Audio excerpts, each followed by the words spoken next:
রাজা নেই, রাজত্ব নেই, কালের বিবর্তনে হারিয়ে গেছে সব। শুধুমাত্র ইতিহাসকে বুকে লালন করে রয়ে গেছে নওগাঁর মাহাদেবপুর উপজেলার বলিহার এই রাজবাড়িটি। একসময় রানীর নূপুরের পায়ে মুখরিত ছিল চারপাশ, আর রাজার অহংকার তো আছেই। কালের বিবর্তনে সব কিছু যেন বিলীন হয়ে যায়। একসময় আপনি কিংবা আমি দুজনেই থাকবো না, রয়ে যাবে আমাদের স্মৃতি। দর্শক, স্মৃতি বিজড়িত নওগাঁর ঐতিহাসিক এই বলিয়ার রাজবাড়ি থেকে আপনাদের শুভেচ্ছা জানিয়ে শুরু করছি দৈনিক খবর বাংলাদেশের একান্ত সাক্ষাৎকার অনুষ্ঠান আমাতে আমি। অনুষ্ঠানের পুরো সময় জুড়ে থাকছে আমি নাদিম আহমেদ অনিক। আজকে যিনি আমাদের অতিথি, তাকে নতুন করে পরিচয় করে দেওয়ার মতো কিছু নেই। তিনি তরুণ প্রতিভাবান সঙ্গীত শিল্পী, যাযাবর ব্যান্ড ভোকালিস্ট, সঙ্গীত শিল্পী ক্যাপ্টেন। স্বাগত জানাচ্ছি আপনাকে। ধন্যবাদ আপনাকে। জীবনে প্রথম হয়েছেন কতবার? একবারও না। খবর বাংলাদেশের আমাতে আমি এই প্রোগ্রামটিতে আপনিই প্রথম। আপনাকে নিয়ে যাত্রা শুরু করছে আজকের এই প্রোগ্রামটি। কেমন লাগছে? প্রথম হওয়াটা তো আসলে ভাগ্যের ব্যাপার, ভালো লাগছে। সঙ্গীত অঙ্গনে শুরুটা কী করে? ছোটবেলা থেকেই গানকে অনেক ভালোবাসতাম, গান করতাম। সেভাবে ঠিক করা হয়নি প্রফেশনালভাবে। 2014 সালে প্রথম অ্যালবামের মাধ্যম থেকেই আমাদের যাত্রা শুরু। আপনার প্রথম অ্যালবাম বিশ্বাসের একটা ব্যাপার, এই গল্পটা শুনতে চাই। আমার নওগাঁ জেলার প্রতিষ্ঠিত একটি ব্যান্ড ছিল যাযাবর।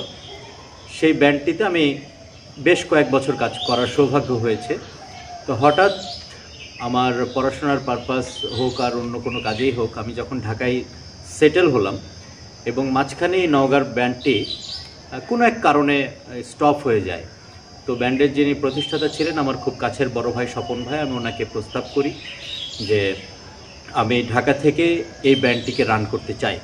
তো ভাইয়ের সম্মতি নিয়েই আমরা, আমার খুব ক্লোজ ফ্রেন্ড যারা, তাদেরকে নিয়েই 2013 সাল থেকে আমরা ব্যান্ডের যাত্রা শুরু করি। এবং ব্যান্ডের যাত্রা শুরু করার বছরের মাঝামাঝি পর্যায়ে আমরা ব্যান্ডের ফার্স্ট অ্যালবাম করব সিদ্ধান্ত গ্রহণ করি। এবং 2014 সালে প্রথম অ্যালবাম হিসেবে জি সিরিজের ব্যানার থেকে শিশির সাধকের কথা ও সুরে, এই বিশ্বাসের একটি ব্যাপার গানটিকে টাইটেল সং হিসেবে রেখে আমরা অ্যালবামের নামকরণ করি বিশ্বাসের একটা ব্যাপার। সেটা দিয়ে আমাদের যাত্রা শুরু। আপনার পরিবার থেকে সাপোর্ট পেয়েছেন কতটুকু? সব বাবা মাই চায় আসলে সন্তান প্রতিষ্ঠিত হোক, পড়াশোনা করুক। আমি একটু ব্যতিক্রম, কারণ সঙ্গীত আসলে গান করব, প্রফেশনালি গান করব বা সন্তান গান করুক, মিডিয়াতে কাজ করুক, এটা আসলে বাবা মা কেউই চায় না। তারপরেও আমার বাবা মা সাপোর্ট করেছেন। বিশ্বাসের একটা ব্যাপার, আপনার এই গানটি কিন্তু বিভিন্নভাবে ভাইরাল হয়েছে। সোশ্যাল মিডিয়াতে কিন্তু দেখা যায় বিভিন্নভাবে এই গানটি পরিবেশন করতে। নতুনরাও গাইছে এই গানটি।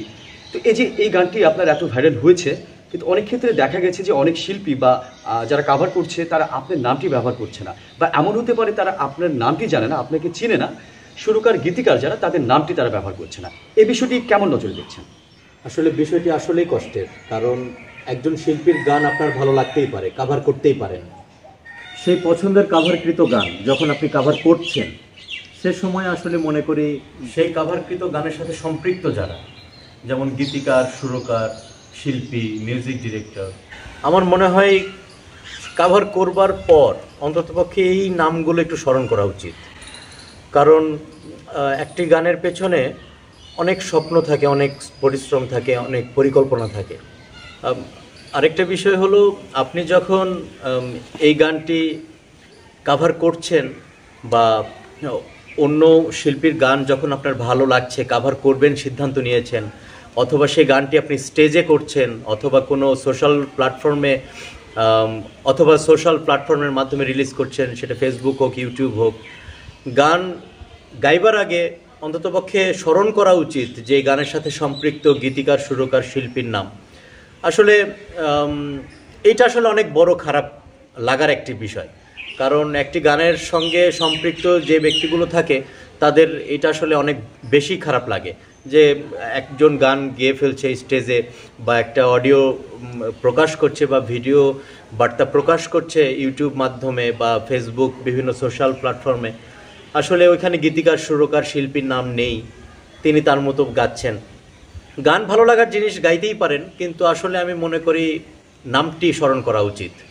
বেশ কিছুদিন হলো আপনাকে নতুন কোনো গানে দেখা যাচ্ছে না, আড়ালে কেন? আসলে আড়াল ঠিক না, আমরা ব্যান্ডের অ্যালবামের কাজ করার পর বেশ কিছু সলো ট্র্যাক হিসেবে কাজ করেছি। আর যেহেতু আমরা নিজেরা কম্পোজিশন করি, আসবে ইনশাল্লাহ সামনে, একটু সময় লাগছে। একজন সঙ্গীত শিল্পী হিসাবে আপনার তো অনেক ভক্ত, আপনি ব্যক্তিগতভাবে কার ভক্ত? কত ভক্ত আছে সেটা জানি না, কিন্তু কাজ করে যাচ্ছি। আমি রিঙ্কুর খুব ভক্ত। আপনি কি নিজেকে একজন সফল সঙ্গীত শিল্পী হিসাবে মনে করেন? সফল হওয়াটা আসলে অনেক বড় ব্যাপার। কাজ করে যাচ্ছি, কাজ করব, কাজ করে যেতে চাই, ভালো ভালো কাজ করতে চাই। বিয়েটা কবে?